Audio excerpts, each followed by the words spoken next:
আজকে তৃতীয় শ্রেণীর আমার গণিত বইয়ের 89 এবং 90 নম্বর পৃষ্ঠা দুটি নিয়ে আলোচনা করব।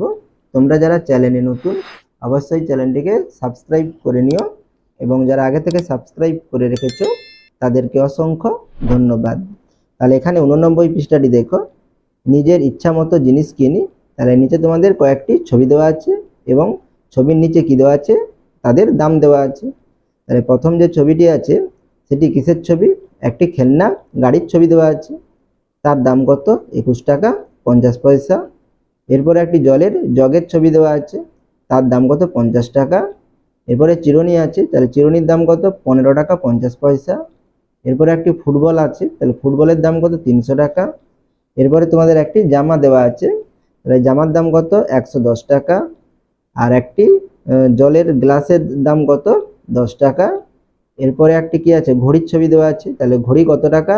120 টাকা 50 পয়সা।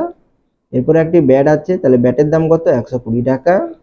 এবার নিচে দেখো, তাহলে একটি বই, তাহলে বইয়ের দাম কত আছে? 50 টাকা 50 পয়সা।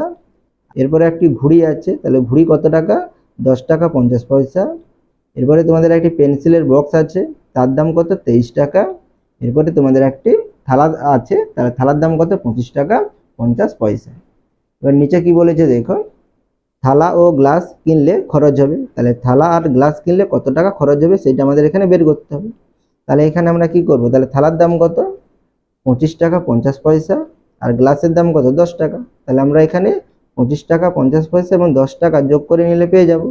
তাহলে এখানে প্রথমে কি আছে, থালা আছে, তাহলে আমরা প্রথমে থালার দামটা লিখব। তাহলে থালার দাম কত? 25 টাকা 50 পয়সা। তাহলে আমরা টাকার আগে কি লিখব? 25 লিখব। আর পয়সা কত আছে? 50 পয়সা। তাহলে এখানে 50 পয়সা লিখব। এরপরে কি আছে, গ্লাস, তাহলে গ্লাসের দাম কত? 10 টাকা। তাহলে আমরা টাকার ঘরে কত লিখব? 10। তাহলে এখানে কি পয়সা নেই, তাহলে আমরা পয়সার ঘরে কি দেব? 0 0 লিখব। তাহলে এখানে আমরা এই দুটো টাকাকে কি করব? যোগ করব। তাহলে যোগ করলে কি হবে দেখো, তাহলে 0 0 আছে, তাহলে 0, 5 আর 0 আছে, তাহলে কি হবে? 0। তাহলে 5 আর 0 আছে, তাহলে কত হবে? 5 হবে, ঠিক আছে। তাহলে 50 পয়সা। এরপরে কত আছে, এখানে 25 আছে 10 আছে, যোগ করলে কত হবে? 5 আর 0 যোগ করলে 5, আর 2 আর 1 যোগ করলে কত হবে? 3, ঠিক আছে। তাহলে কত টাকা হচ্ছে? 35 টাকা 50 পয়সা। তাহলে থালা ও গ্লাস কিনলে খরচ হবে কত টাকা? 35 টাকা 50 পয়সা। এরপরে দেখো, এবারে প্রথমে কি আছে, ফাঁকা আছে, ও ঘড়ি কিনলে মোট খরচ হবে। তাহলে এখানে তোমাদের একটা যে কোনো জিনিস কিনতে হবে। তাহলে এখানে আমি কিনলাম, কি কিনলাম? ব্যাট কিনলাম। তাহলে এখানে আমরা লিখে নেব কি? ব্যাট। তাহলে ব্যাট ও ঘড়ি কিনলে মোট খরচ হবে। তাহলে আমরা কি করব, ব্যাটের দাম এবং ঘড়ির দাম কি করব? যোগ করব। তাহলে ব্যাটের দাম কত আছে দেখো, তাহলে ব্যাট কত? 120 টাকা। তাহলে এখানে আমরা কি লিখব? 120। আর পয়সা নেই, তাহলে পয়সার ঘরে কি দেব? 0 0 দেব। এরপরে কি আছে, ঘড়ি আছে, তাহলে ঘড়ি কত টাকা? 120 টাকা 50 পয়সা। তাহলে এখানে আমরা টাকার ঘরে কি লিখব? 120 টাকা আর 50 পয়সা। তাহলে পয়সার ঘরে কত লিখব? 50। তাহলে এখানে আমরা কি করব? যোগ করব। তাহলে যোগ করলে কত হবে? 0 0 আছে, তাহলে 0, 0 আর 5 আছে, তাহলে কত হবে? 5। এখানে 120, এখানে 120, তাহলে এখানে আমরা 0 0 প্রথমে যোগ করব। তাহলে 0 0 যোগ করলে 0, 2 2 যোগ করলে 4, 1 1 যোগ করলে 2, তাহলে কত হচ্ছে? 240 টাকা 50 পয়সা। তাহলে ব্যাট ও ঘড়ি কিনলে মোট খরচ হবে কত টাকা? 240 টাকা 50 পয়সা। এরপরে দেখো, তাহলে এখানে দুটি বক্স ফাঁকা আছে, তাহলে কিনলে মোট খরচ হবে। তাহলে এখানে আমরা দুটো জিনিসের কি লিখব? নাম লিখব। তাহলে এখানে দেখো, আমরা একটাতে পয়সা ছিল, একটাতে পয়সা ছিল না। তাহলে এখানে আমরা কি করব? দুটোতেই যেন পয়সা থাকে সেই রকম আমরা দুটো জিনিস ধরব। তাহলে এখানে আমরা এইটা ধরতে পারি, তাহলে খেলনা গাড়ি 21 টাকা 50 পয়সা আছে। আর একটি কি আছে, তোমাদের বই আছে 50 টাকা 50 পয়সা। এই দুটো আমি কিনলাম, ঠিক আছে। তাহলে এখানে আমরা কি লিখব? খেলনা গাড়ি, বা তোমরা গাড়ি লিখতে পারো, ঠিক আছে। আর আমরা এখানে কি কিনবো? বই কিনবো। তাহলে এখানে আমরা কি লিখব? বই। তাহলে গাড়ির দাম কত? 21 টাকা 50 পয়সা। তাহলে এখানে আমরা টাকার ঘরে 21 লিখব। আর পয়সা কত? 50 পয়সা। তাহলে এখানে আমরা 50 লিখব। আর বইয়ের দাম কত? 50 টাকা 50 পয়সা। তাহলে আমরা এখানে টাকার ঘরে কত লিখব? 50। আর পয়সার ঘরে কত লিখব? 50। তাহলে এখানে আমরা কি করব? যোগ করব। এখানে যোগ করলে কত হবে দেখো, তাহলে 0 0 যোগ করলে 0, 5 5 যোগ করলে কত হবে? 10। তাহলে এখানে আমরা 10 লিখবো, তাহলে কত হচ্ছে আমাদের 100 পয়সা। ঠিক আছে, এরপরে দেখো তাহলে এখানে 1 আছে আর 0 আছে, তাহলে কত হবে 1 হবে, আর 2 আর 5 যোগ করলে কত হবে 7 হবে। তাহলে গাড়ি ও বই কিনলে মোট খরচ হবে কত 71 টাকা 100 পয়সা। তাহলে এখানে 100 পয়সা আছে, তাহলে 100 পয়সা সমান কত টাকা 1 টাকা। তাহলে আমরা এই 1 টাকাটাকে কার সঙ্গে যোগ করব, এই 71 এর সঙ্গে যোগ করব। তাহলে আমরা এখানে নিচে সমান চিহ্ন দিয়ে কি লিখতে পারি, তাহলে এখানে 71 যুক্ত কত লিখবো, তাহলে 100 পয়সা সমান 1 টাকা, তাহলে এখানে কত লিখবো 1। এবার আমরা ব্র্যাকেট দিয়ে বাইরে কি লিখবো, এখানে টাকা লিখবো। ঠিক আছে, তাহলে 71 আর 1 যোগ করলে কত 72, তাহলে আমরা নিচে কি লিখবো 72 টাকা। ঠিক আছে, এবার তোমরা সাইডে লিখে নিতে পারো এখানে 100 পয়সা সমান কত টাকা 1 টাকা। ঠিক আছে, সেটাই এখানে যোগ করেছি। ঠিক আছে, এরপরে পরের পৃষ্ঠাটি দেখো, তাহলে এখানে কি বলেছে, পিঁমড়ের পা গুনি রিমা বাগানে গিয়ে মৌচাক দেখতে পেল, কিছু দূরে একটা মরে যাওয়া মৌমাছি দেখলো, একটা পিঁমড়ে ওকে টেনে নিয়ে যাচ্ছে। তাহলে এখানে দেখো রিমা কি দেখলো, তাহলে এখানে একটি মৌমাছি কি মরে পড়ে আছে, সেই মৌমাছিটিকে একটি পিঁমড়ে কি করছে পা ধরে টেনে নিয়ে যাচ্ছে। একটা মৌমাছির তাহলে কটি পা, একটি মৌমাছির কটি পা থাকে 6টি পা থাকে। এখানে দেখে নাও, দেখো 1 2 3 4 5 6 6টি পা থাকে, সেটাই লেখা আছে একটা মৌমাছির 6টি পা। এবার নিচে কি বলেছে, একটা পিঁমড়েরও তার কটি পা থাকে 6টি পা থাকে, দেখো 1 2 3 4 5 6 6টি পা থাকে, সেটাই লেখা আছে। তাহলে একটা পিঁমড়েরও 6টি পা।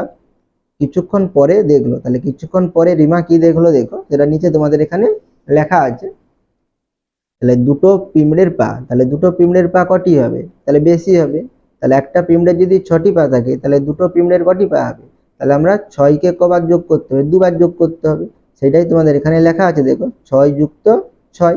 ঠিক আছে, তাহলে এটাকে আমরা যদি সংক্ষেপে লিখি, তাহলে আমরা কি লিখতে পারি 6 গুণিতক কি লিখতে পারি 2 লিখতে পারি, সেই জন্য এখানে সমান চিহ্ন দিয়ে 6 গুণিতক 2 লিখেছি। তাহলে এখানে দুটি 6 আছে, সেই জন্য 6 গুণিতক 2। তাহলে আমরা 6 এর সঙ্গে 6 যোগ করলে কত হয় 12 হয়, আর 6 এর সঙ্গে 2 গুণ করলেও কত হয় 12 হয়। তাহলে দুটো পিঁমড়ের কটি পা হবে 12টি পা হবে। এরপরে দেখো কি লেখা আছে, তিনটে পিঁমড়ের পা, তাহলে তিনটে পিঁমড়ের পা কটি হবে, তাহলে একটি পিঁমড়ের 6টি পা, তাহলে তিনটে পিঁমড়ে বলেছে, তাহলে আমরা 6কে কবার যোগ করব 3বার যোগ করব। তাহলে এখানে দেখো সেই জন্য 6 যুক্ত 6 যুক্ত 6 লেখা আছে, তিনটি 6 লেখা আছে। আর এটাকে আমরা সংক্ষেপে কি লিখতে পারি, তাহলে 6 গুণিতক কি লিখতে পারি 3, তাহলে 6 6 আছে, সেই জন্য 6, আর কটি 6 তিনটি 6, সেই জন্য এখানে 6 গুণিতক 3 আছে। তাহলে এখানে আমরা তিনটি 6কে যোগ করলে কত হবে, তাহলে 6 6 12, 12 6 18, তাহলে 18 লেখা আছে। বা আমরা এখানে 6 এর সঙ্গে 3 গুণ করলেও কি হবে আমাদের 18 হবে, সেই জন্য এখানে সমান চিহ্ন দিয়ে 18টি লেখা আছে। এভাবে এরপরে কি লেখা আছে দেখো 6 গুণিতক 4, তাহলে এখানে তাহলে 4টে পিঁমড়ের কটি পা হবে, তাহলে একটি পিঁমড়ের কটি পা 6টি পা, তাহলে 4টে পিঁমড়ের কটি পা হবে, তাহলে 6 4 কত 24। ঠিক আছে, সেটা দেখো তোমাদের এখানে লেখা আছে। বা এটা আমরা কিভাবে লিখতে পারি, তাহলে 4টে পিঁমড়ে, তাহলে 6কে কবার লিখবো 4বার, তাহলে 6 যুক্ত 6 যুক্ত 6, তাহলে কত হবে 6 6 12, 12 6 18, 18 6 কত 24। ঠিক আছে, আর এখানে তোমাদের একটু অন্যভাবে দেখিয়েছি। তাহলে এখানে দেখো তিনটে পিঁমড়ের পা, তিনটে পিঁমড়ের কটি পা ছিল 18টি পা ছিল। তাহলে এখানে কটি পিঁমড়ে বলেছে 4টে পিঁমড়ে, তাহলে তিনটে পিঁমড়ের 18টি পা হলে তাহলে 4টে পিঁমড়ের কটি পা হবে, তাহলে এখানে 3-এর থেকে 4 1 বেশি, তাহলে এখানে আমরা 18-র সঙ্গে আর 6 কি করতে হবে যোগ করতে হবে। সেই জন্য এখানে কি লিখেছে 18 যুক্ত 6, তাহলে 18 যুক্ত 6 সমান কত হবে 24 হবে। ঠিক আছে, বা আমরা সরাসরি দেখে নিতে পারি 6 গুণিতক 4 সমান কত 6 4 24, তাহলে 4টে পিঁমড়ের কটি পা হবে 24টি পা হবে। এরপরে কি আছে দেখো 6 গুণিতক 5, ঠিক আছে, আর 6 5 কত 30, 30টি পা হবে। তাহলে এখানে 6 গুণিতক 4 কত ছিল 24, সেই জন্য এখানে 24 লেখা আছে। তাহলে এখানে 4-এর পরিবর্তে কটি 5টি পিঁমড়ে, তাহলে কি একটি পিঁমড়ে বেশি, তাহলে একটি পিঁমড়ের কটি পা 6টি পা। তাহলে আমরা এখানে কি করব, তাহলে 24-এর সঙ্গে 6 যোগ করব, তাহলে 24-এর সঙ্গে 6 যোগ করলে কত হয় 30 হয়, সেই জন্য এখানে 30 লেখা আছে। বা আমরা সরাসরি নামটা ডেকেও কি করতে পারি লিখতে পারি 6 5 30। এবারে দেখো তাহলে 6টি পিঁমড়ের কটি পা হবে, তাহলে আমরা কি 6 6 36, তাহলে এখানে কি লিখেছে, তাহলে 5টে পিঁমড়ের 30টা পা, সেই জন্য এখানে 30 লিখেছে। তাহলে 5-এর থেকে 6 বেশি 1 বেশি, তাহলে একটি পিঁমড়ে বেশি হলে কি আরো 6 আমাদের যোগ করতে হবে, সেই জন্য যুক্ত 6। তাহলে 30 যুক্ত 6 সমান কত হবে 36, তাহলে এখানে 36 লিখব। এরপরে দেখো 6 গুণিতক 7, তাহলে 7টে পিঁমড়ের কটি পা হবে, তাহলে আমরা 34-এর সঙ্গে কত 6 যোগ করব, তাহলে যোগ করলে কত হবে 42 হবে, তাহলে এখানে 42 লিখব। আর তোমরা নামটা ডেকে একবার দেখে নিতে পারো, 6 7 42। এরপরে 6 গুণিতক 8, তাহলে 8টে পিঁমড়ের কটি পা হবে, তাহলে 7টে পিঁমড়ের কটি পা 42টি পা, তাহলে 42। আর এখানে একটে পিঁমড়ে কি বেশি, তাহলে একটি পিঁমড়ের 6টি পা, তাহলে আমরা 6 যোগ করব 42-এর সঙ্গে, সেই জন্য 42 যুক্ত 6, তাহলে যোগ করলে কত হবে, তাহলে 6 2 8 আর 4 আছে 4 লিখবো, তাহলে কত হচ্ছে 48, তাহলে 6 8 48। এরপরে দেখো তাহলে 6 গুণিতক 9, তাহলে 9টি পিঁমড়ের কটি পা হবে, তাহলে 8টে পিঁমড়ের 48টি পা, তাহলে এখানে আমরা কত লিখব 48। আর 8-এর থেকে কত 9 এক বেশি, তাহলে আমাদের আর কত যোগ করতে 6 যোগ করতে হবে, সেই জন্য যুক্ত 6 লেখা আছে, তাহলে 48 আর 6 যোগ করলে কত হবে 54 হবে, তাহলে এখানে 54 লিখব, তাহলে 6 লং 54 ঠিকই আছে। এরপরে দেখো তাহলে 6 গুণিতক 10, তাহলে 10টি পিঁমড়ের কটি পা হবে, তাহলে এখানে 9টি পিঁমড়ের কটি পা 54টি পা, তাহলে 54 যুক্ত কত লিখবো আমরা, তাহলে এক বেশি, তাহলে এক বেশি হলে আমরা 6 যোগ করব, সেই জন্য যুক্ত 6 লেখা আছে, তাহলে 54-এর সঙ্গে 6 যোগ করলে কত হবে 60 হবে, তাহলে এখানে 10টি পিঁমড়ের কটি পা হবে 60টি পা হবে, বা আমরা এখানে নামতাটা একবার ডেকে নিতে পারো, তাহলে 6 10 60, তাহলে 60 লেখা আছে, ঠিক আছে। তাহলে আশা করি তোমরা এই অঙ্কগুলো বুঝতে পেরেছো। তোমরা অবশ্যই চ্যানেলটিকে সাবস্ক্রাইব করে নিও।